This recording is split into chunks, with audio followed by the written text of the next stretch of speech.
And good afternoon. This is Marcus Hanscom. I'm your president of NEGAP, and I really appreciate you all joining us today for now our second webinar. We're very excited to hear from Dr. Stuart Sidle. He's actually one of our own here at the University of New Haven, so we're very excited to have him speak for us. And he's done a lot of really high-profile consulting and is a professor in our program, and we're very excited to have him here. So he served at both administrative leadership roles. He was a department chair and a dean here at the university, and faculty roles teaching courses in leadership and human resource management, as well as organizational development.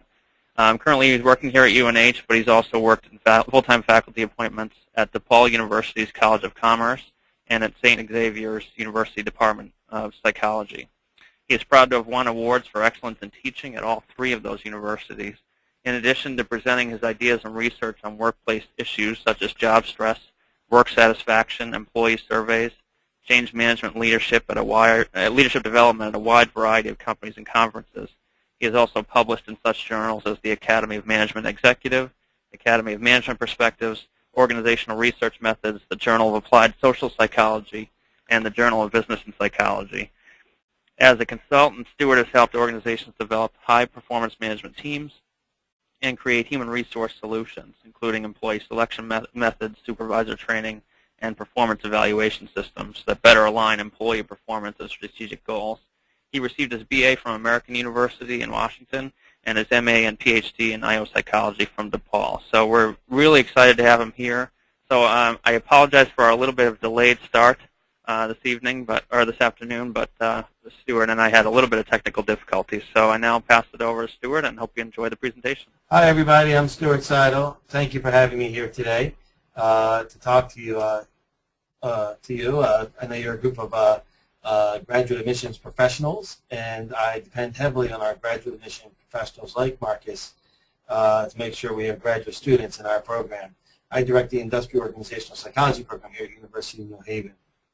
And what I want to present to you today is something I created as a way to help people land the job they want in their organization or to be known as a star in their organization without having to get a new brain or new intelligence. These are things that anyone can do regardless of your IQ or your emotional intelligence. These are a few simple things that really distinguish the people who seem to have all the luck in the world. But reality, it's not luck. These are the simple things that certain people do that sometimes help the B students get the jobs for the A students.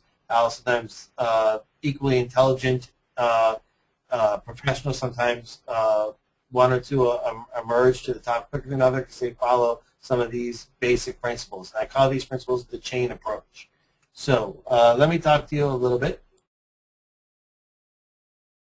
Anyway, 3 questions you're probably thinking about when you hear about this chain approach. Why do some applicants seem to have an easier time than others in landing job interviews? You may be one of those people wondering, why do I send out 1,000 applications and other people seem to just send out a few and get hits? And why are some people quickly seen as stars at their workplace? And how can I be one of those people? And I'm telling you, you can be one of those people. And I have the chain approach, so I'm going to share with you some aspects of the chain approach that can help you. And also, I'm open to questions. I look forward to seeing some typed questions, as well as if people want to send questions to me in a bottle or however you send questions through these webinars. So the chain approach. Basically, they spell the word chain. That's a theme, but it's about commitment, happiness, adaptability, initiative, and networking. So in other words, it's choices that you can make about commitment, happiness, adaptability, initiative, and networking. This is all on you. It's all things that you can do. So I'll talk about each one, starting with commitment and ending with networking. So commitment, yes, you can make some choices to commit that will help have a very positive impact on your career. So the basis of what I mean by commitment is it's to choose to fully engage or get out of the way. The people who thrive in the workplace make the choice that they're going to be fully engaged and give it all or stay out. The other aspect of commitment, it's a very simple practice of keeping your word. People who rise or succeed as leaders in organizations are people that have a lot of integrity. And I'm not talking about the same as honesty, but it's a people that who say they're going to do something and actually do it. And then the simplest step is setting SMART goals. Having SMART goals is the easiest way to be committed and to make sure you're doing what you say you're going to be doing. And each day, I suggest that you start your day at work with a couple of SMART goals. Not a giant list, but say, I am going to accomplish no matter what, these one or two things each day.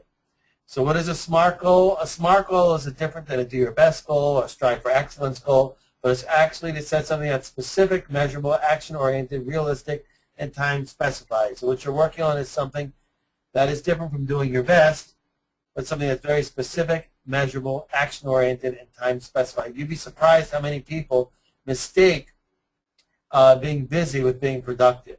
You can be busy all day long, but not accomplishing anything. So the key is to make sure that you start your day with a very clear SMART goal and that you achieve it. Okay, so a SMART goal should be something that's specific, meaning it's not do your best. It's I will run 3 minutes on the treadmill, or I will complete my PowerPoint presentation.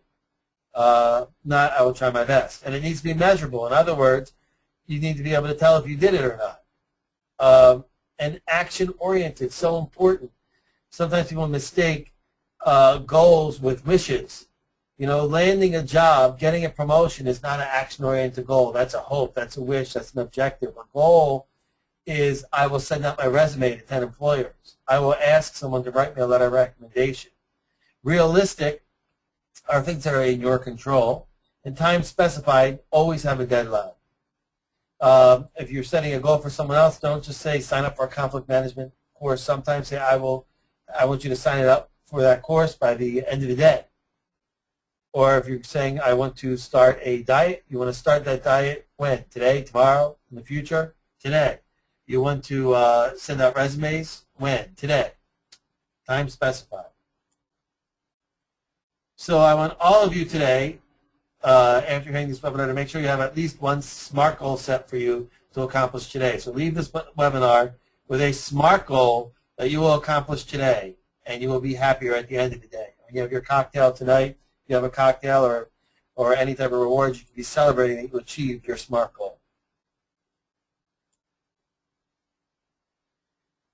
Happiness. You may be saying, he's telling me to be happy. That's right. You can have some control over your happiness, and I want all of you to make the choice to be happier than you are right now by the end of today. And making the choice to be a little bit happier will help you, because here's why. People who are happier tend to have higher incomes, better work outcomes, and you may say, well, I'm happy because I have work outcomes. No, we're learning it's reverse. In psychology, we've done studies where we actually prime people to be in a happier mood, and they actually are more productive. We've done this with medical students where we've given them candy and positive feedback and then had them do tests where they have to diagnose, and they've done better. We've even tried it with little children, having them think of positive memories, giving them candies and toys. When children are given positive memories, candies and toys do better on these little tests. Happier people have more satisfying relationships, more satisfying and longer marriages, more friends, stronger social support, and richer social interactions. And better physical health, a bolstered immune system, lower stress level, less pain, and even longer life. More creativity, yep. When you're happier, it's easier to be creative. And you're also more charitable. And you might say, well, that's nice, but I can't do it. I say that you can. But one other example of the case for happiness, we studied nuns, positive psychologists like myself. I didn't do the study. Studied nuns who lived in Abbey in 1932, and looking at them in the 1990s was very interesting research, because the nuns all took journals. It was a required activity of the nuns. They filled out journals each day describing what they did and how they felt. So it was very easy to code the journals in terms of which nuns were the most cheerful and the least cheerful. And we found out that looking in the 90s, 90% of the happiest quarter were still alive at 85. And only 34% of the least cheerful were alive at 85. In other words, the unhappy nuns tended to die much sooner. It doesn't mean that some grumpy ones made it to 100, didn't make it to 100. This is correlational. But the happier nuns tended to live longer. So I'm telling you, it makes sense to try to be happy. And when you're happy, your brain becomes more engaged, creative, motivated, energetic, resilient, and productive. So make the choice, try to be happy. But you may be saying, but happiness is not in my control. I can't help what happens to me in life. Well, I'm saying to some degree you can. Yes, some bad things will happen. You can't be happy all the time, but some of your happiness, actually we say about 40% of it, is in your control. Some example studies of Buddhist monks, we've had them work on being happy. They're able to become happier. But even those of you who are parents, you probably have all had this experience where you see your little toddler fall down. You're a new parent. You learn the hard way. You say, oh, my God. And then the child starts crying and screaming. Or when you have a second child, you learn right away to say, you're okay, and the child looks at you and laughs. In other words, with that second where the child has a choice in terms of will they have a temper tantrum or will they smile. In other words, sometimes we do have some control of some of our mood. And to make the choice to be happy and to get the workplace benefits of being happiness, you have to know what happiness really is, what we're talking about. And happiness, as defined by Ben Shahar in his book Happier and some other positive psychologists, is a balance of pleasure and meaning. It's not just pleasure and it's not just meaning. If all you have is pleasure, you don't have happiness, you have hedonism. Now after a while, this constant pleasure feels empty. Or you can have all meaning and all just doing everything meaningful, serving other people, doing good things. And after a while, that starts to feel like the rat race where you just feel like you're giving and giving for everyone else but yourself. It's actually a balance of the two. Happiness lies at the intersection between pleasure and meaning. So whether at work or home, the goal is to engage in activities that are both personally significant and enjoyable. Make sense? Good. Show me hands if it makes sense. Good. So I'm not saying you need to be happy all the time. If you're happy every day of your life, you wouldn't be a human being. You'd be a game show host. Okay, that's a joke. You could all be laughing. So I want to ask you a couple of questions. At work, do you have an anti-happy spam filter? In other words, you could be denying yourself better productivity by choosing not to be happy. In other words, are there moments of pleasure, moments of appreciation that are coming that you're choosing to not pay attention to? You're so cynical at work, let's say, that you choose not to let any happiness in. And I'm telling you that will hurt your productivity. Or, on the other extreme, which can be more positive, view of the happy lens, people who are happier tend to look out for opportunities for pleasure and meaning. Do you have the happy lens? In other words, are you seeking out ways to make your life a little more pleasurable and a little more meaningful? And every day at work, you can find something that gives you a little bit of meaning and a little bit of pleasure. So how to quickly increase your pleasure so you can have the dose of happiness you need? Well, I say savor wonderful things in life, from people to food, from nature to a smile. Appreciate the warm weather. Okay, the nice person at work, a good piece of food, a pretty tree, a nice smile. And then a really easy thing to do at work that will boost your happiness instantly is express gratitude whenever possible. We often take our lives for granted. So think about right now, who can you express gratitude to today? Make a list of a couple of people that you can express gratitude today. Say thank you to. And if you say thank you to a couple of people, it boosts your mood for two reasons. One, it triggers a positive memory. You remember something positive that happened to you. But also, you feel like you're doing a good deed, and sometimes doing charitable work, doing something good, gives you meaning and pleasure as well. Also, you can increase pleasure by enjoying yourself. Forgive yourself for being human, and enjoy the fact that you're a mix of strengths and weaknesses just like everybody else. In other words, don't try to be a perfect person. Don't try to have constant perfect moods. It's okay to laugh at yourself. I've done research where I tell people to try to be humorous or try to be serious. And actually, if they're not humorous people, they have a lot of stress. The best thing you can do for happiness is allow people to be themselves and to be the flawed human beings they are and enjoy the perfection of the mix of strengths and weaknesses they are, because every weakness you have is also a strength in some context. And every strength you have is also a weakness, so just enjoy being yourself and learning to laugh at yourself. Laugh at yourself for being the person that you are, the special person that you are. And find opportunities to utilize those strengths and talents that you have, because that feels good to be able to make a contribution.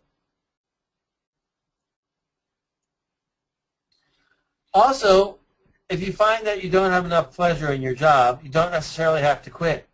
Sometimes you can just tweak your job or sculpt your job just a little bit to find that pleasure that gives you that boost so you can be the best possible person at your work.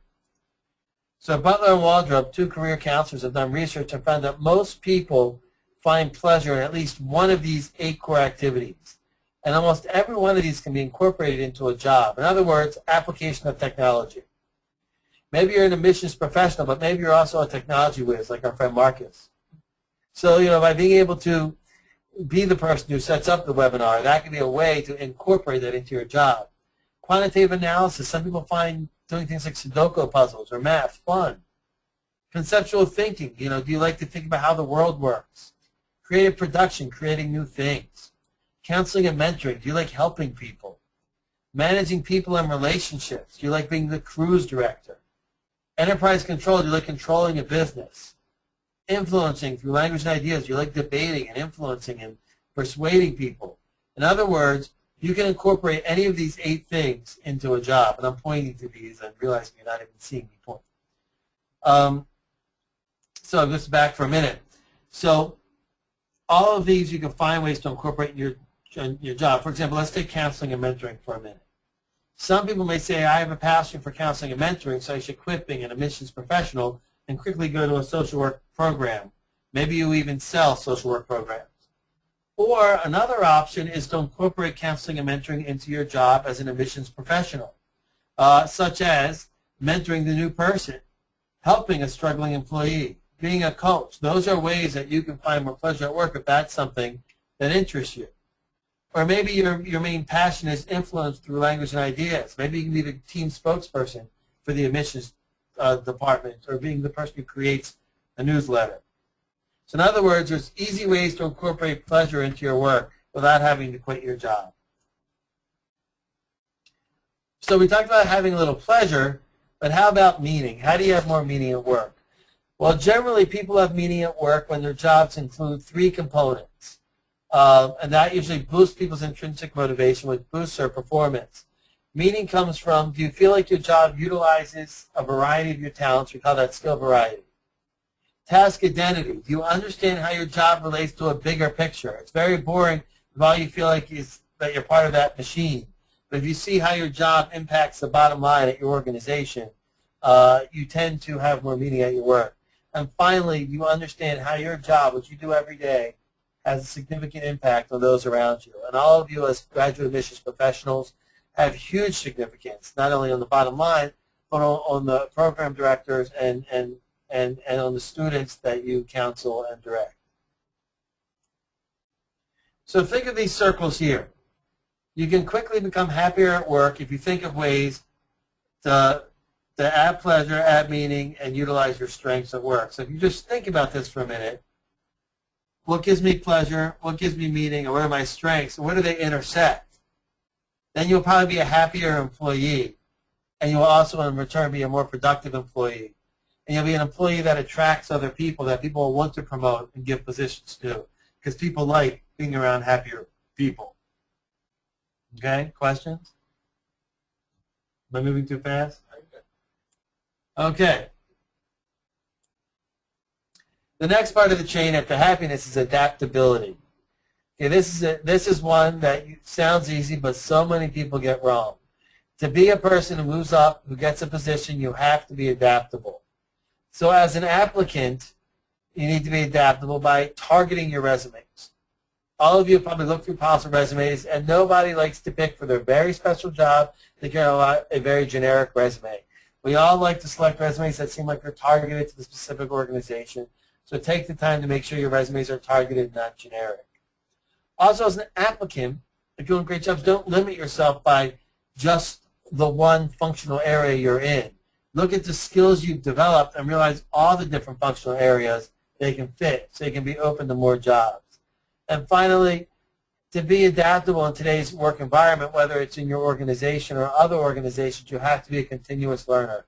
Just like you tell the people applying to your schools, you as an admissions professional have to continually learn new skills so that as jobs become automated or more simplistic and new jobs open up, you're learning. Because the reality is the great jobs that will be out here in 5 years haven't been invented yet.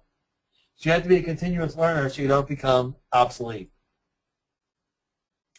On the job, many people derail because they don't adjust to each new boss.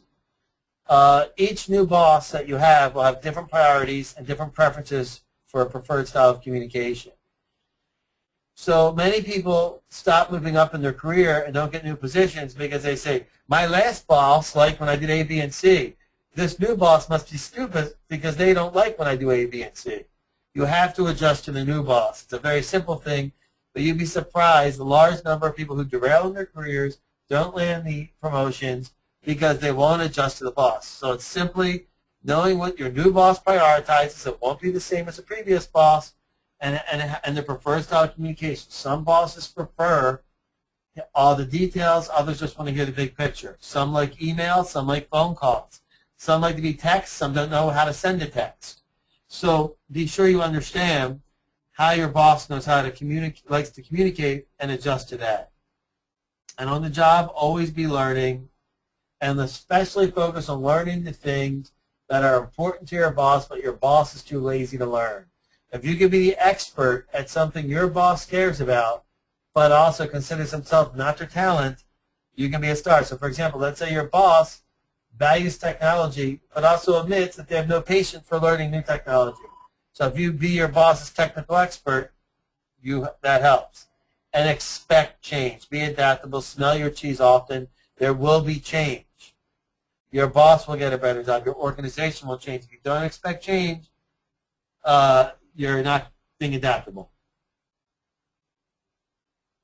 Initiative. That's the eye of the chain. Initiate like a star. People get initiative wrong. You probably have all been told that initiative is important. Okay, so a beginner, so if you want to stay employed, you have to initiate. But if you want to be promoted and get the job you want, you don't only have to initiate, you have to initiate like a star. You need to find out what promotes the company's core mission and tie your initiative to that. In other words, you can initiate 100 things, be very busy, be the person who has a list of bullet points of things you initiated. But so what if none of them relate to what your company cares about, what its core mission is? So make sure that what you're initiating really ties to what matters at your organization. So what if you initiated 3 new programs? If those 3 programs aren't central to your department or your organization's mission, it won't get you anywhere. So make sure those 2 are connected. So how are they different? Non-star initiative from star initiative? A non-star initiative is just initiating things, doing things you like to do. But star initiative is, like I said, connecting it to the core mission, making sure that what you're initiating matters. As a matter of fact, some people initiating things that don't only mean little, they become a disruption. Make sure your initiatives are directly linked to the current strategy. So lean in and make contributions that are aligned with the big picture. What we mean by lean in is not necessarily to push your way in. You sort of lean in and show a willingness to take steps, do things that other people aren't doing, but sort of be gentle about it so that you can lean back quickly if it's something people don't want. But make contributions. Don't wait for people to tell you what to do.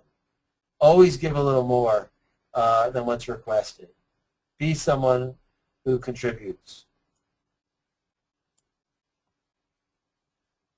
And the last letter of the chain is the N, networking. Networking is another area that seems pretty basic, but people get it wrong. Networking is not waiting until you need something to call people. It's keep building your network. As admissions professionals, you should be expert at this.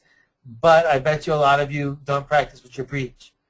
You got to keep building your network every day and maintain your network. Reach out to old friends. Reach out to old connections. Say hello. And don't wait till don't wait until the rainstorm comes to fix your roof. Maintain your network all the time. And appreciate each person in your network. Okay, the worst thing you can do is send people generic LinkedIn invitations saying, be part of my network. that's your one into that person that you want to connect with. Send a nice note saying, it was great seeing you at the webinar today. It was great seeing you at the conference, and write a little note. Personal emails. No one wants to get generic emails that seem like they went to 1 million people. So personal emails, non-generic LinkedIn invitations are one way to show appreciation to your network. People want to feel special. You want to feel special.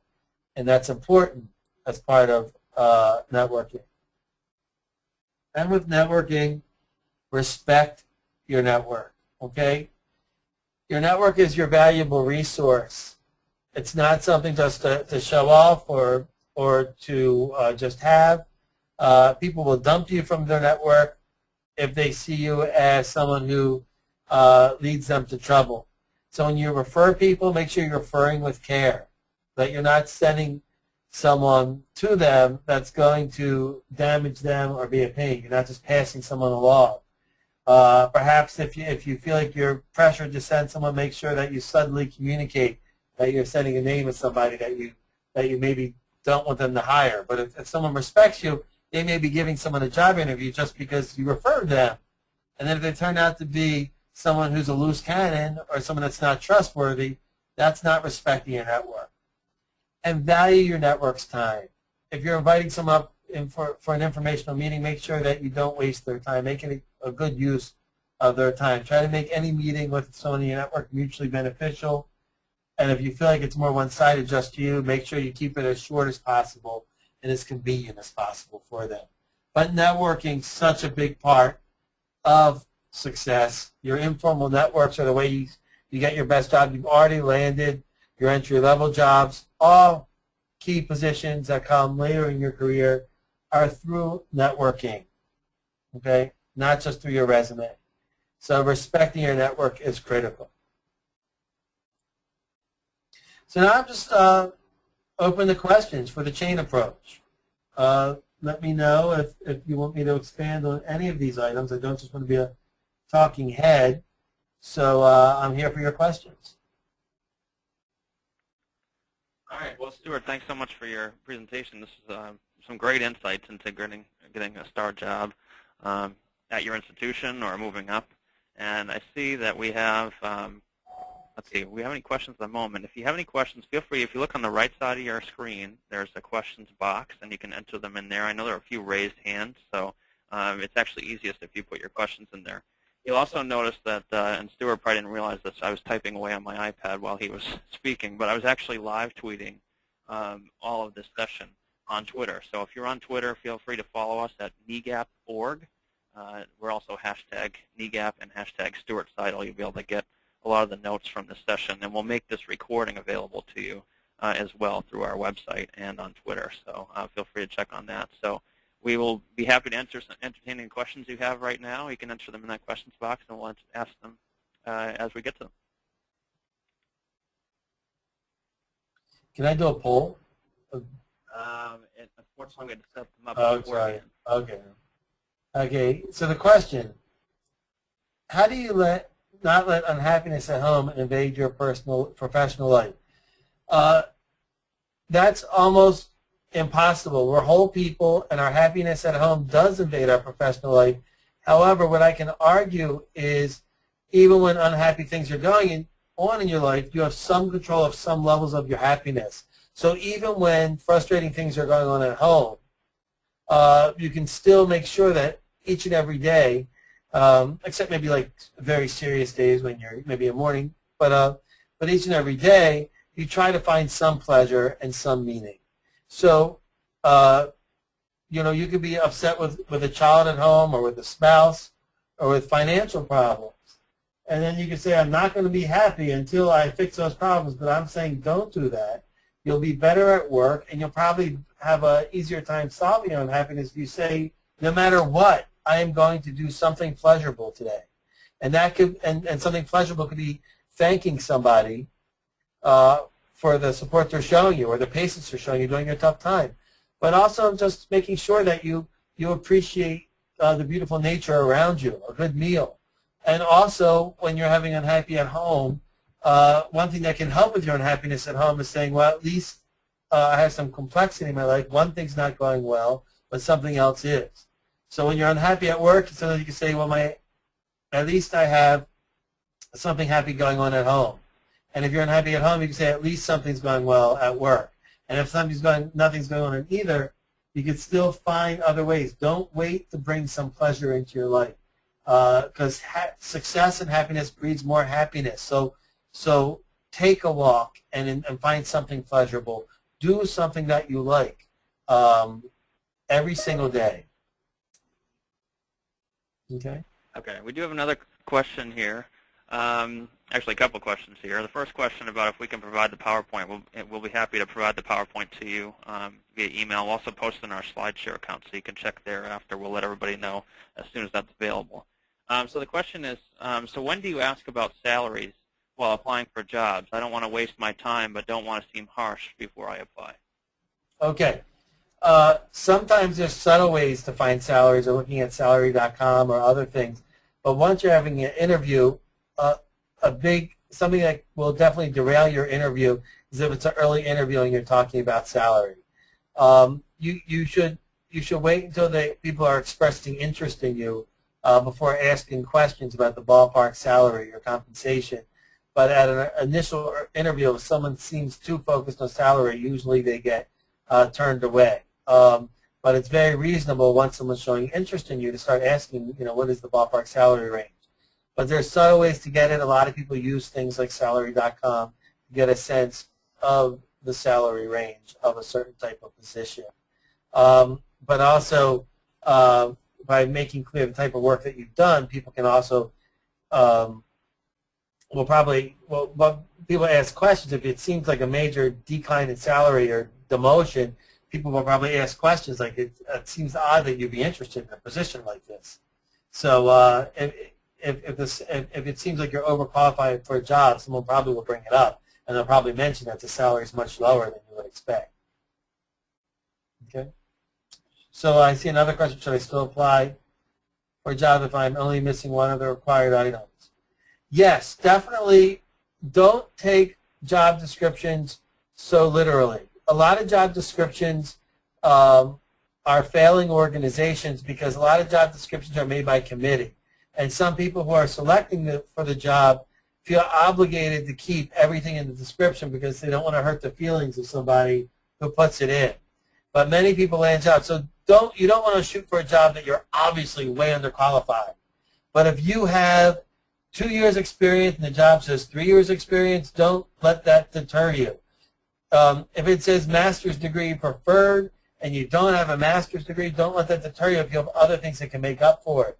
So be careful. Don't limit yourself by 1 or 2 required items. Now, of course, certain things may be non-negotiable, but in many jobs you'll see things appearing on a description that are very negotiable. Okay. Oh, these are some good questions.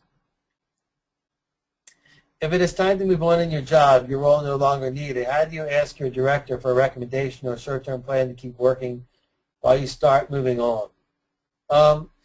Well, it's sometimes helpful with your director to have career development conversations. And usually, if it's a director that's been successful in their own career, they've moved on too and gone to other places. So think about, has your director changed jobs for promotions?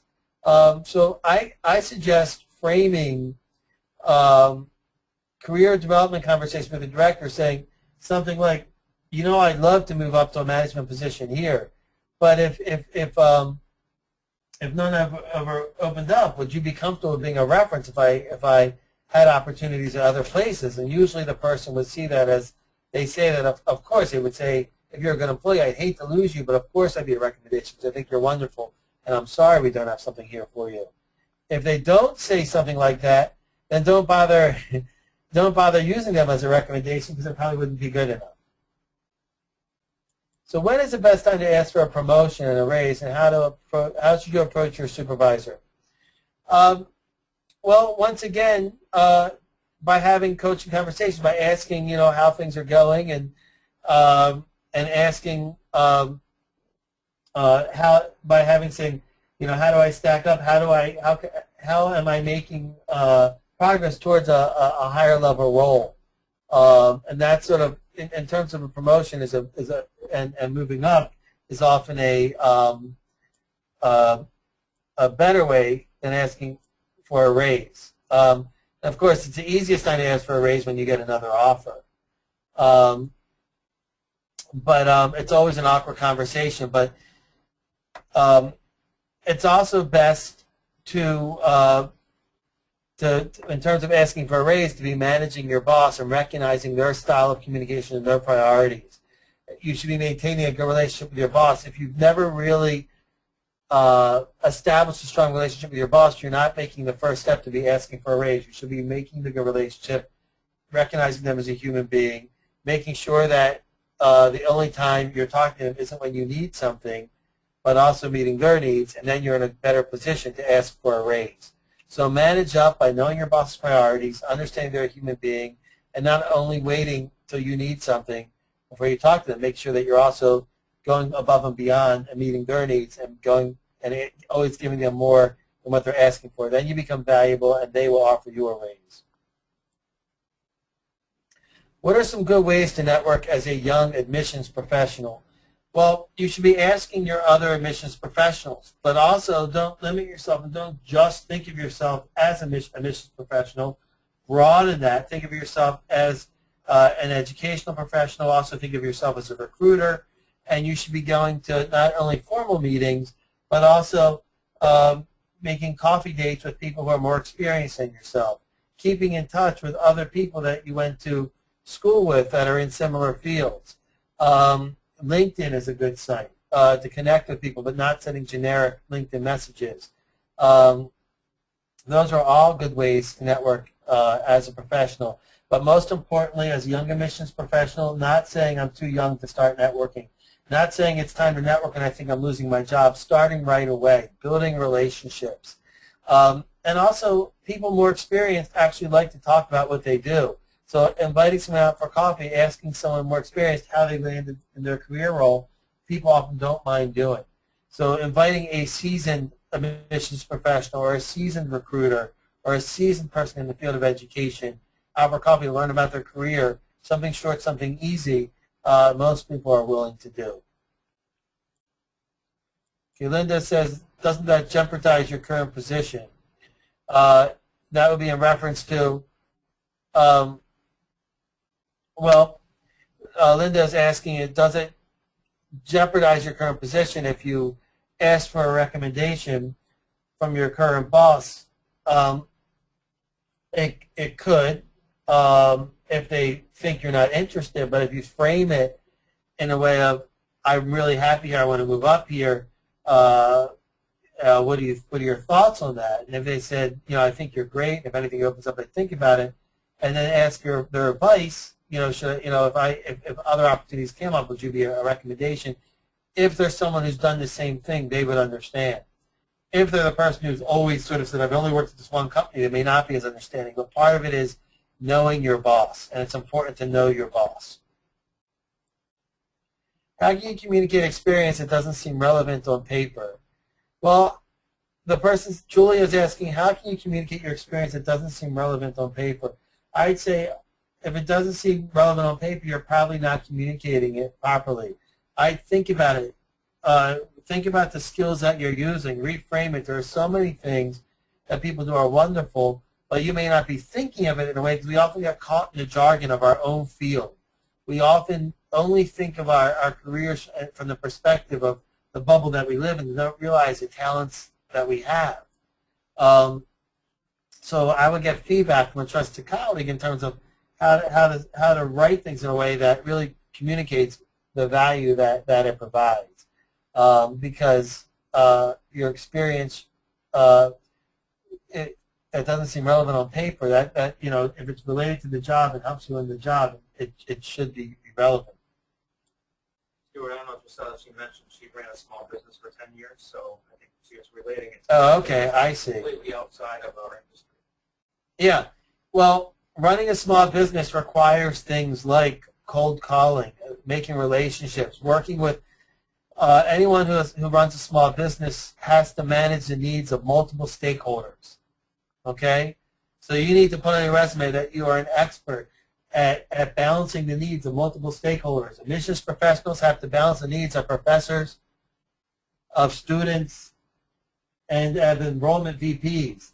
Small business owners have to deal with the needs of vendors, landlords, customers, bankers. You know, so those things, that's how you translate. So learning how to sort of think about what's the same, multiple stakeholders, words like that work in the workplace are ways to unite the different fields. Does that make sense? How do you establish a working relationship with your boss if you have two, I'm guessing it's saying two different bosses? Two different working styles, and or your boss does not provide much positive feedback.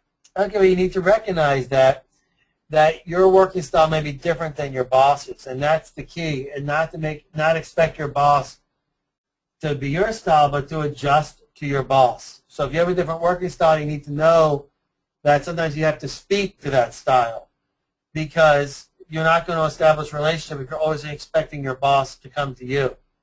So think of your boss likes bottom line, you like details, right? Include your detail-oriented work with an appendix that your boss can read that communicates to your boss. And maybe your boss can start to see the value. If your boss does not provide positive feedback, find out if that's the personality of your boss or if your boss isn't impressed with the work. But you want to make sure that you understand your boss's style. And you're probably not going to change your boss without maybe actually making a change. So figure out if you want to find a way to get a different boss by quitting or going to a different organization, or adapting your style so that your boss is happy. But yes, many times you will have bosses that are not good at career development, and if you want, and they have different values, so you got to figure out what your boss values and speak to those values. And sometimes you can even say to your boss, as you get to know them, saying, I need to know if this is meeting your needs, and get answers that way. But certain bosses fail the test and feedback, and you're probably not going to be able to fix them in a very short time, unless your company does great things like 360 feedback, which I love. All right, Stuart, we do have a question to the chat here. If you are the type of employee you describe but are not noticed, what do you do? If you're the type of, but you're not noticed. Well, first of all, don't assume you're not noticed. Make sure that your team is doing productive stuff, and make sure that your initiatives really are tied to the strategy. Some companies and some team leaders fail because they don't distinguish good people from average people, and that's a failure of your boss. But sometimes we all think we're doing great things. We're not realizing we're not doing anything that's connected to the values and the priorities of the boss. So make sure that what you're doing is communicated as being directly related to the values and priorities of the boss, or else it may not get noticed. And one more question regarding finding jobs within higher education. Many of our, and we can all relate, many of our colleagues turn to the Chronicle of Higher Ed or Higher Ed Jobs to find positions. What other effective places are there to find jobs beyond those types of resources? And, a monster and those types of things sometimes become spam jobs. What are the best resources that you know of? Yeah, well, Higher Ed and the Chronicle and Inside Higher Ed are the best formal sources. But now that most of you are in the door and already calling yourself admissions professionals, the best source is by networking.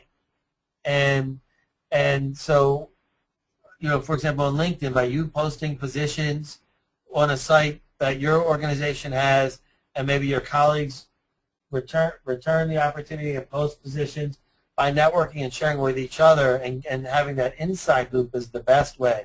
So by knowing admissions professionals at multiple schools, you should, and having good relationships, you should be hearing about positions before they're even posted on the Chronicle.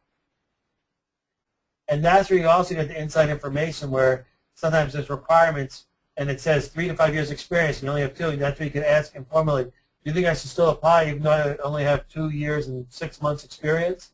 And your friend will say, definitely. Or your friend may say, actually, it's already a position that's been filled internally. Don't bother. You know, so having those internal connections is even better than the Chronicle. But however, I think the Chronicle and higher ed jobs are becoming the #1 source. But also university websites. If you have a certain university you want to target, most universities have a jobs listed on their site. So in Connecticut, you know, going to the Yale website, the University of New Haven website, the Quinnipiac website, all of those have jobs. But where some of you are at Harvard, I'm sure all of those, and at Ross and at the other schools, you all have university websites that list positions as well. So university websites are also big. Okay. We actually had another question that just came in. How valuable are recommendations people give you on LinkedIn? Not that valuable. It's most important just to be generous, to stay present on LinkedIn so people remind that you exist. So recommendations are just one way to have your profile appearing more often. But most people realize that even Adolf Hitler probably could have gotten a recommendation from someone.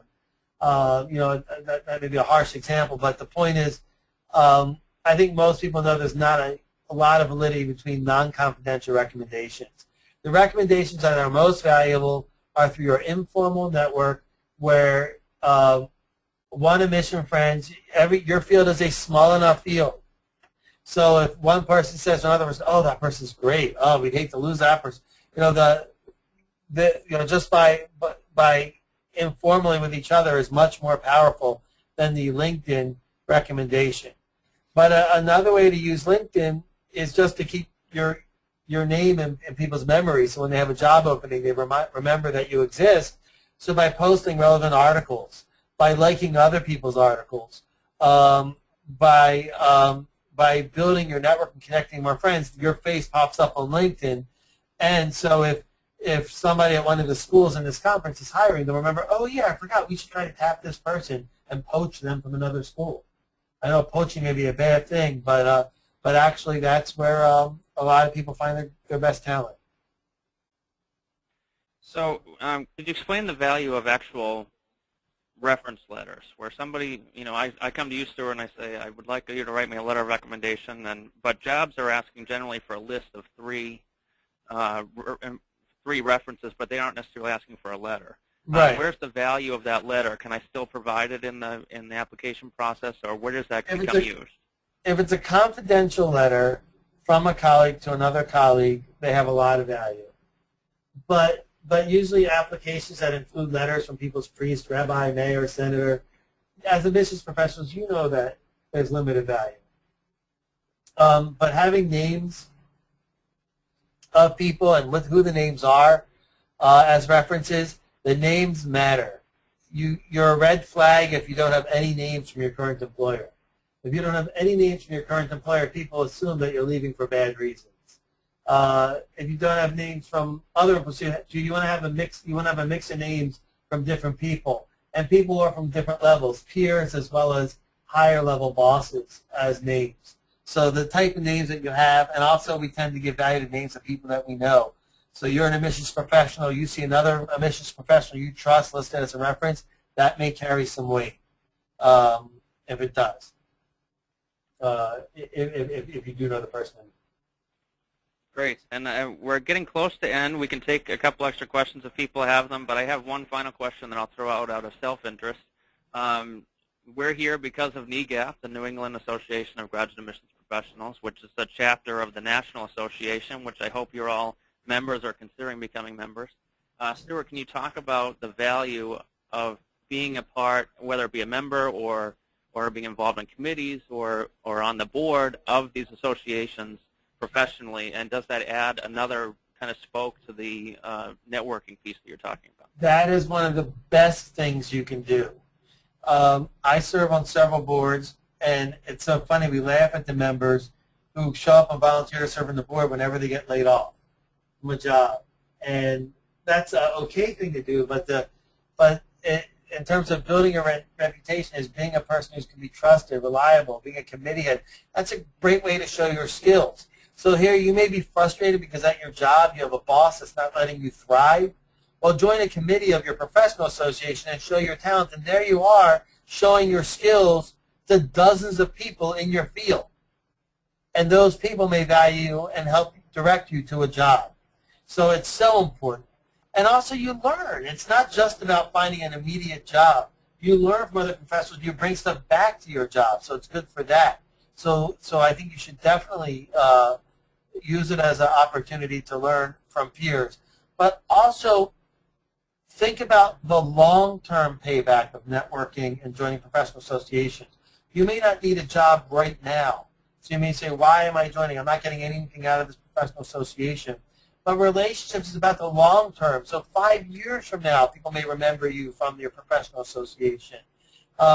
You see people move up in their organizations, and you've known them when they first joined. Those relationships stay strong. You definitely want to be involved. And you also build a positive relationship by being a consistent, reliable member versus a fair weather member. You all know about people in your organization who are the fair weather members who show up when they need something and disappear when they're settled. But the people who stay consistent will be valued by a platform, a huge number of people who are in your field, who will respect you. And it's a very safe environment too, a very forgiving environment in your professional societies to try out skills. So maybe at your work you're not the top manager, but you can be the top manager here, and then you have a lot of people saying, wow, you have good leadership skills. So maybe you're an associate director where you work, but you're the director of the trade organization. That's a great way to show your leadership to many people in your field. So I strongly encourage you to be a leader in your professional association.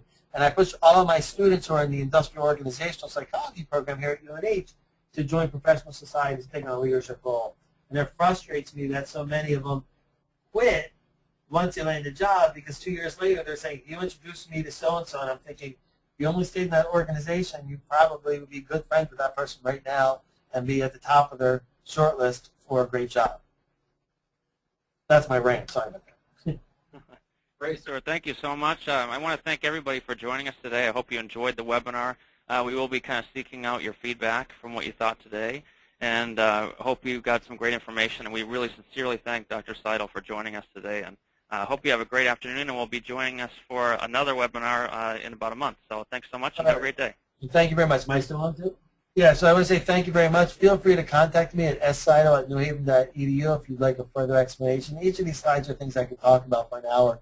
I know I rushed through it, but I'd be happy to share more information and direct you to resources if you want. But thank you for your questions, and thank you for your time, and I wish you the best in your careers as admissions professor.